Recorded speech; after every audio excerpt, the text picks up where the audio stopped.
అందరికీ నమస్కారం. నేను Swaroopa Potlapalli. Welcome to trending topic. కొన్ని నెలల క్రితం లావణ్య రాజ్ తరుణ్ కేసు ఎంత సెన్సేషన్ గా మారిందో మనం అందరం చూసామో. RJ Shekhar Basha, Mastan Sai, Lavanya Raj Tarun audio records ఎన్నో బయటపెట్టాడు. ఇప్పుడు లావణ్య ఇచ్చిన ఫిర్యాదు మేరకు మస్తాన్ సాయిని పోలీసులు అరెస్ట్ చేశారు. అతని మొబైల్లో, అతని హార్డ్ డిస్క్ లో వందలాది మంది అమ్మాయిల న్యూడ్ వీడియోస్ ఉన్నాయి. అలాగే అతని ఫోన్ కాంటాక్ట్ లిస్ట్ లో కూడా వేలాది మంది అమ్మాయిల కాంటాక్ట్ నంబర్స్ ఉన్నాయి. ముఖ్యంగా అమ్మాయిలకి డ్రగ్స్ అలవాటు చేసి పార్టీకని పిలిచి పార్టీ ఇచ్చి వాళ్ళు మత్తులో ఉన్న టైంలో వాళ్ళ న్యూడ్ వీడియోస్ ఇతను షూట్ చేస్తున్నట్టుగా తెలుస్తుంది. ప్రస్తుతం నాతో పాటు లైఫ్ కోచ్ రామ్ మెట్టు గారు ఉన్నారు. ఆయనతో మాట్లాడదాం. నమస్తే రామ్ గారు. నమస్తే అండి. ముఖ్యంగా ఈ మస్తాన్ సాయి అనే వ్యక్తి డ్రగ్స్ తీసుకుంటున్నట్టుగా రిపోర్ట్ కూడా పాజిటివ్ గా వచ్చింది. అసలు అమ్మాయిల్ని న్యూడ్ గా వీడియోస్ తీయడం, డ్రగ్స్ అలవాటు చేయడం, ఇలా అతని క్రిమినల్ బ్యాక్గ్రౌండ్ చూస్తుంటే భయమేస్తుంది. మీరు ఏమంటారు మస్తాన్ సాయి గురించి? మస్తాన్ సాయి గురించి మాట్లాడుకునేటప్పుడు ఫస్ట్ ఆఫ్ ఆల్ మనం ఒకసారి ఒక చిన్న బ్యాక్గ్రౌండ్ చూద్దామండి. ఇక్కడ మస్తాన్ సాయి వాళ్ళ ఫ్రెండ్స్ ఇంతకుముందు వాళ్ళు కూడా అరెస్ట్ అయ్యారండి, సేమ్ డ్రగ్స్ కేసులోనే. మనకి గుర్తుండొచ్చు ఈ వరలక్ష్మి టిఫిన్ సెంటర్ ఇష్యూ ఏదైతే అయిందో అందులో కూడా ఈ డ్రగ్స్కి సంబంధించి వీళ్ళ ఫ్రెండ్స్ని ఇంతకుముందు పోలీసులు అరెస్ట్ చేశారు, మస్తాన్ సాయి వాళ్ళ ఫ్రెండ్స్ని. సో ఈ కేసులో కూడా చూసుకుంటే మస్తాన్ సాయికి ఆల్రెడీ కాంటాక్ట్స్ ఉన్నాయి అండ్ ఈ డ్రగ్స్ ఇవన్నీ కూడా రెగ్యులర్గా సరఫరా చేయడం అనేది జరుగుతూ ఉంది. ఇతనేం చేసేవాడంటే ఈ డ్రగ్స్ యూస్ చేసుకొని ఈ అమ్మాయిల్ని లేకపోతే వాళ్ళ ఫ్రెండ్స్ని అందరినీ వాళ్ళ ఇంట్లోనే పార్టీకి పిలిచి, ఇంట్లోనే కాబట్టి ముందే ప్రీ ప్లాన్గా సెటప్ కూడా చేసుకోవచ్చు. సీక్రెట్ కెమెరాస్ కానివ్వండి, ఇవన్నీ కూడా ప్రీ ప్లాన్గా వాళ్ళు సెటప్ చేసుకొని ఇంట్లోనే పార్టీకి పిలిచి వాళ్ళకి మత్తిచ్చి, ఈ డ్రగ్స్ తోటి మత్తిచ్చిన తర్వాత మత్తులో వాళ్ళ న్యూడ్ వీడియోస్ అవి తీసుకొని ఇతనంతా కూడా అతను హార్డ్ డిస్క్లో స్టోర్ చేసి పెట్టుకున్నాడు. ఇతను ఎంత తెలివిగా ఏంటంటే చాలామంది ఏంటి ఇలాంటివి తీసుకొని ఆన్లైన్లో రిలీజ్ చేస్తుంటారు, జనరల్గా పోర్టల్స్ వాటిలో రిలీజ్ చేస్తూ ఉంటారు. అలా చేసినప్పుడు ఏంటంటే సైబర్ క్రైమ్ అంటే సైబర్ ఒకవేళ మనము కంప్లైంట్ చేస్తే కనుక సైబర్ క్రైమ్ పోలీస్ ఈజీగా ట్రాక్ చేసేస్తారు ఎక్కడి నుంచి అప్లోడ్ అయింది, ఎవరు అప్లోడ్ చేశారు అనేసి. బట్ మస్తాన్ సాయి ఏంటంటే హార్డ్ డిస్క్లో స్టోర్ చేసుకున్నాడు, ఇట్లా ఆన్లైన్లో కాకుండా హార్డ్ డిస్క్లో స్టోర్ చేసుకున్నాడు. హార్డ్ డిస్క్లో స్టోర్ చేసుకొని వీటిని చూపించుకుంటూ వాళ్ళని బెదిరించి ఇంకా వాళ్ళని రప్పించుకోవడము, వాళ్ళతోటి వేరే వేరే యాక్టివిటీస్ చేయించుకోవడము, ఇలాంటివన్నీ చేసేవాడు.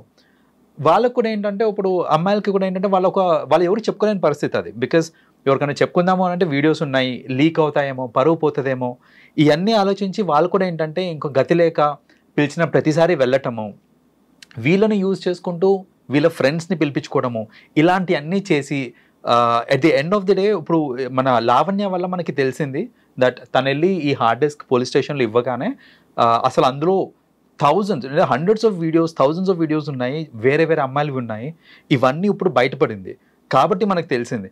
అయితే నేనేమంటానంటే జనరలీ కొంచెం యువత ఇక్కడ జాగ్రత్తగా ఉండాలి. ఎందుకంటే మస్తాన్ సాయి ఇష్యూ బయటపడింది ఎందుకంటే ఆ అమ్మాయి కంప్లైంట్ చేసింది కాబట్టి.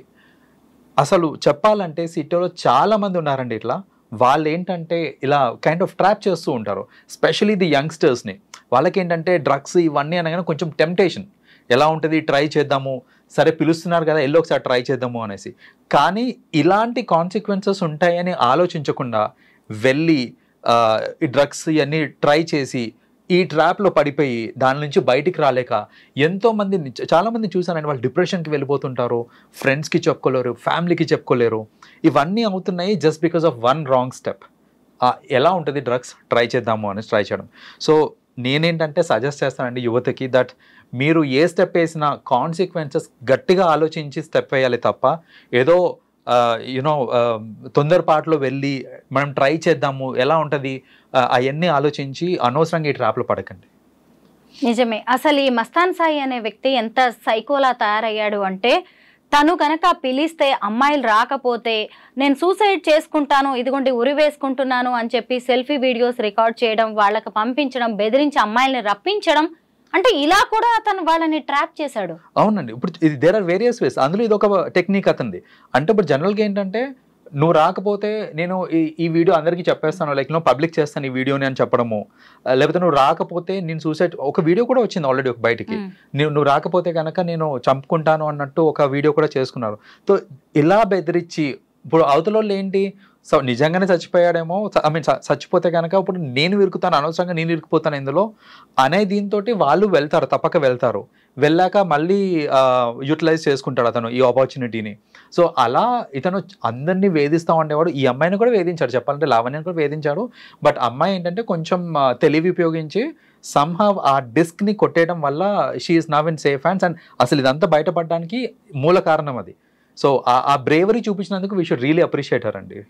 నిజంగా ఇంకొకటి ఏంటంటే ఈ డ్రగ్స్ కి బానిసలా అయిన వాళ్ళు ఎలా ఉంటారంటే చంపడానికైనా చావడానికైనా రెండిటికి సిద్ధంగా ఉంటారు. ఎందుకంటే ఫస్ట్ అసలు ఈ కేసు అంతా మొదలైంది Lavanya Raj Tarun live in relation కి సంబంధించి. అప్పుడు ఆర్జే శేఖర్ భాష బయటకు వచ్చేసి ఈమెకి మస్తాన్ సాయి అనే వ్యక్తితో కూడా కొన్ని డీలింగ్స్ ఉన్నాయి, ఫిజికల్ రిలేషన్ ఉంది, పెళ్లి చేసుకోవాలనుకున్నారు. అలాగే ఈమె డ్రగ్స్ కి బానిస, వీళ్ళిద్దరు కలిసి కూడా డ్రగ్స్ పెడ్లర్స్ గా పనిచేస్తున్నారు అని చెప్పి అప్పట్లో ఆర్జే శేఖర్ భాష బయటకి తీసుకొచ్చాడు. ఈ విషయాలన్నీ కూడా అందరికి మాక్సిమం ఐడియా ఉన్నాయి. అయితే ఆ తర్వాత ఈ హార్డ్ డిస్క్ ని లావణ్య కొట్టేసి పోలీసులకు ఇవ్వడంతో ఇదంతా బయటకు వచ్చింది. అయితే అప్పుడు ఆమె మీద కూడా అటాక్ జరిగింది. వాళ్ళ ఇంటికి వెళ్లి ఆమెను చంపడానికి కూడా ప్రయత్నించాడు అని చెప్పి లావణ్య పోలీసులకి కంప్లైంట్ ఇచ్చింది. సో ఈ డ్రగ్స్ తీసుకునే వాళ్ళు ఏంటంటే జనరల్ గా వాళ్ళ మెంటల్ స్టేట్ అలా ఉంటుందండి. ఏంటంటే దేనికి తెగించరు, ఆలోచించరు, ముందు వెనక ఆలోచించే అంత స్తోమత శక్తి కూడా ఉండదు ఆ టైంకి. చెప్పాలంటే వాళ్ళు జోన్డ్ అవుట్ అయి ఉంటారండి. దాంట్లో ఏంటంటే when they are zoned out అసలు వాళ్ళు ఏం చేస్తున్నారో వాళ్ళకి తెలియదు. అలాంటి టైంలో ఏంటంటే వాళ్ళు తీసుకునే డిసిషన్స్ అన్నీ ఇలా ఎక్స్ట్రీమ్ డిసిషన్స్ ఉంటాయి. ఏంటి ఇప్పుడు నిజంగానే నేను ఎవరినైనా కొట్టాలి అని అంటే భయపడతాను, నాకు పోలీస్ కేసు అవుతుందేమో ఏంటి అనేసి.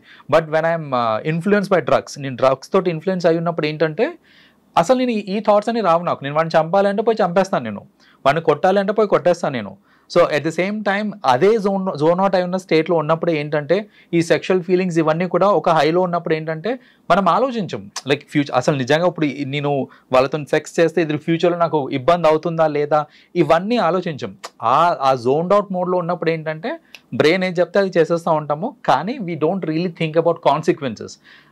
ఇతని కేసులో కూడా అంతేనండి. దీనికి అలవాటు అయిపోయి నాకు రేపు పొద్దున ఫ్యూచర్లో నేను దొరికితే నా పరిస్థితి ఏంటి అని ఆలోచించకుండా చేయటానికే ఇదంతా కారణం అండి. కరెక్టే. ఎంతకీ ఎదుటి వాళ్ళని ట్రాప్ చేయడానికో బ్లాక్మెయిల్ చేయడానికో అతను అవన్నీ పెట్టుకున్నాడు, కానీ రేపు తనని అరెస్ట్ చేయడానికి ఇవన్నీ ప్రూఫ్స్ అవుతాయని ఊహించలేదు. ఇలా చాలా మంది చేస్తూ ఉంటారు. వాళ్ళకి ఏం చెప్తారు మీరు? సో ఒకటేనండి, ఏంటంటే చేసే వాళ్ళు ఏమనుకుంటారంటే నేను చాలా ఇంటెలిజెంట్, నేను దొరకను, అంత సీన్ లేదు, అంటే నేను అన్ని పకడ్బందీగా చేస్తున్నాను అనుకుంటారే. కానీ ఫ్రాంక్లీ స్పీకింగ్ మన పోలీస్ సిస్టమ్, మన గవర్నమెంట్ సిస్టమ్ ఇదంతా చాలా షార్ప్ అండి. వాళ్ళు పట్టుకోవాలంటే ఎలాగైనా పట్టుకుంటారు. అండ్ నిజంగానే ఎవరన్నా బ్రేవ్గా ఉన్నారనుకోండి, మనం భయపడుతున్నంత కాలం వీళ్ళ ఆటలు సాగుతూ ఉంటాయి.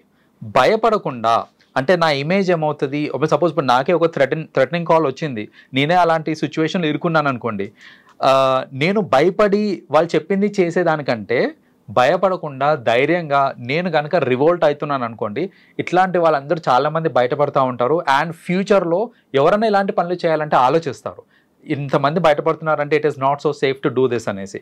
సో నేను ఒకటే చెప్తానండి, ఎవరన్నా సరే భయపడకండి, మీకు మంచే జరుగుతుంది, మీకు ప్రొటెక్షన్ వస్తుంది ఫ్రమ్ ది అఫీషియల్స్. సో మనం బాధపడాల్సింది భయపడాల్సిన అవసరమే లేదు ఇక్కడ. ఇలాంటి ఇష్యూస్ ఏదున్నా సరే బయటికి రండి, మాట్లాడండి, ఎదిరించండి. కానీ భయపడి కుంగిపోయి లేకపోతే యూనో కొందరు ఏంటంటే దీనివల్ల డిప్రెషన్కి వెళ్ళడం ఇలాంటివి అవుతూ ఉంటాయి. అవన్నీ కాకుండా చూసుకోవాలి.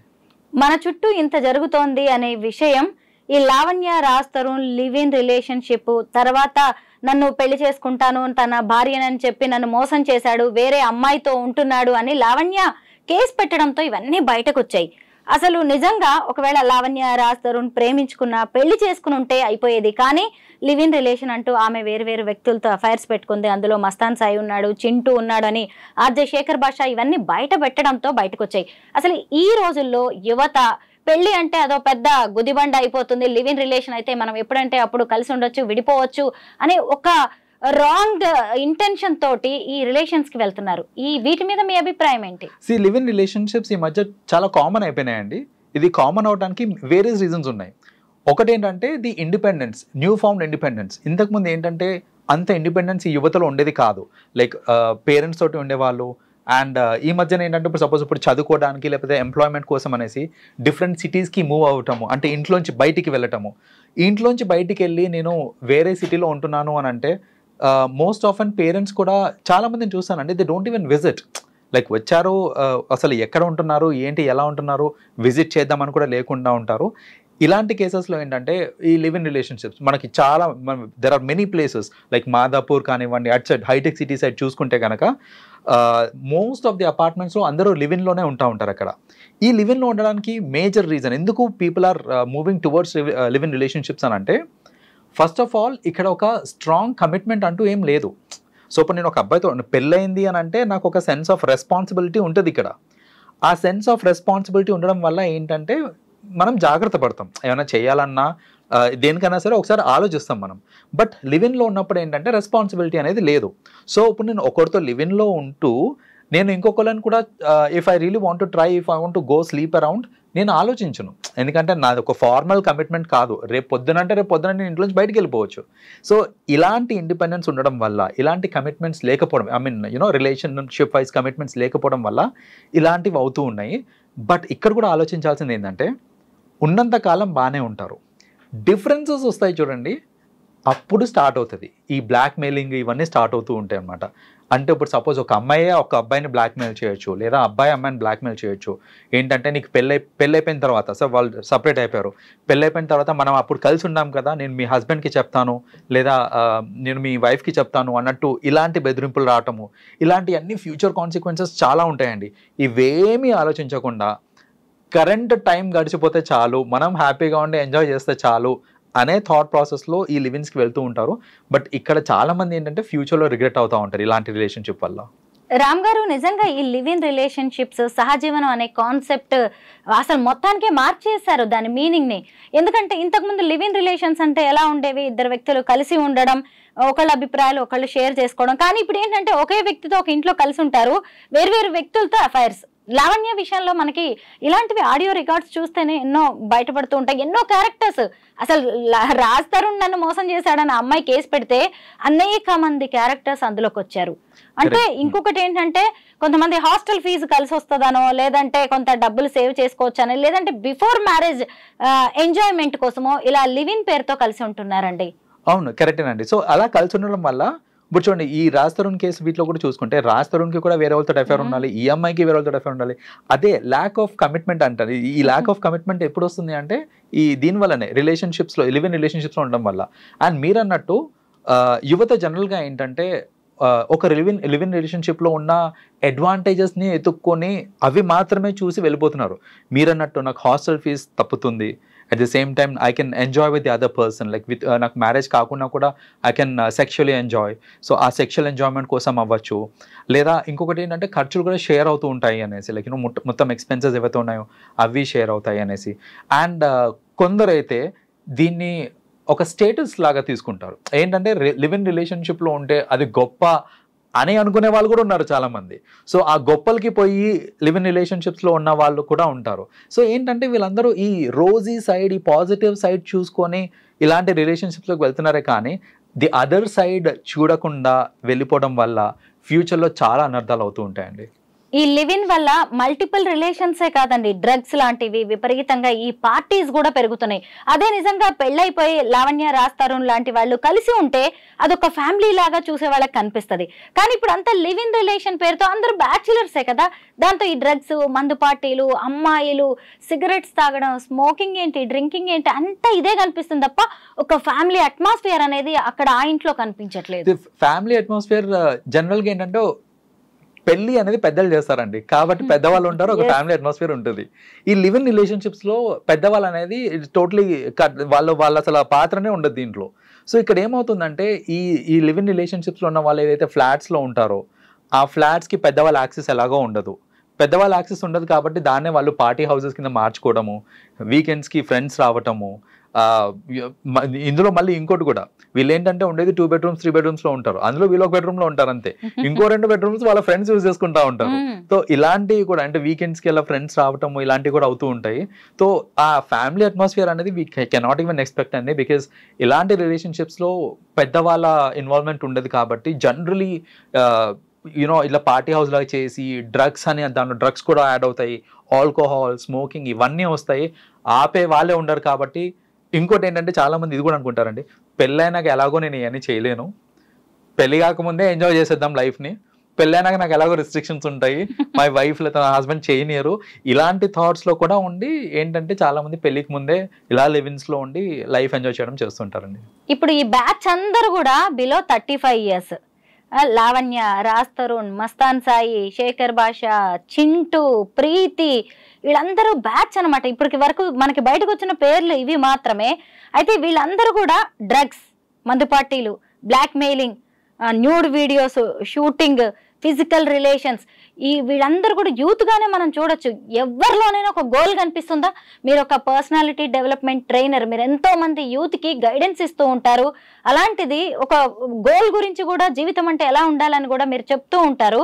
వీళ్ళల్లో ఎవరికన్నా ఒక గోల్ కనిపిస్తుందా? లైఫ్ పట్ల సీరియస్నెస్ ఉన్నట్టుగా తెలుస్తోందా? వీళ్ళందరితో ఒకటే గోల్ అండి, ఈజీ మనీ.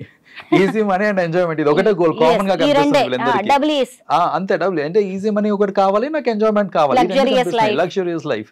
సో ఇప్పుడు నేను కష్టపడి పని చేసుకోవాలి, లేకపోతే బిజినెస్ చేసుకోవాలి, లేకపోతే ఒక ప్రొఫెషన్ లో నేను సంపాదించాలి అని అంటే అదేంటంటే ఇట్స్ టైం టేకింగ్ ప్రాసెస్. అది ఇక్కడ ఇలాంటివి చేయటం వల్ల ఏంటంటే easy money, like you know money చాలా తొందరగా వచ్చేస్తాయి. డ్రగ్స్ అనేది దాంట్లో మనీ చాలా ఉంటుంది మనకి. యూనో ఇట్లాంటి ఇప్పుడు పోర్నోగ్రఫీ చేసి దాన్ని అమ్ముకోవడం కూడా it's a lot of money. Natural videos ki demand ఎక్కువగా ఉంది కూడా.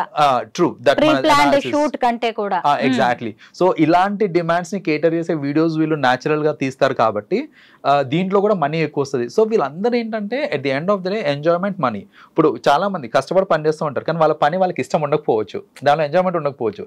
వీళ్ళు చేసే పనుల్లో ఎంజాయ్మెంట్ ఉంది, మనీ ఉంది, అన్నీ ఉన్నాయి. కాబట్టి ఇలాంటి వాటి మీదనే వాళ్ళు దే ఆర్ రివాల్వింగ్ అరౌండ్ అనమాట. కరెక్టే.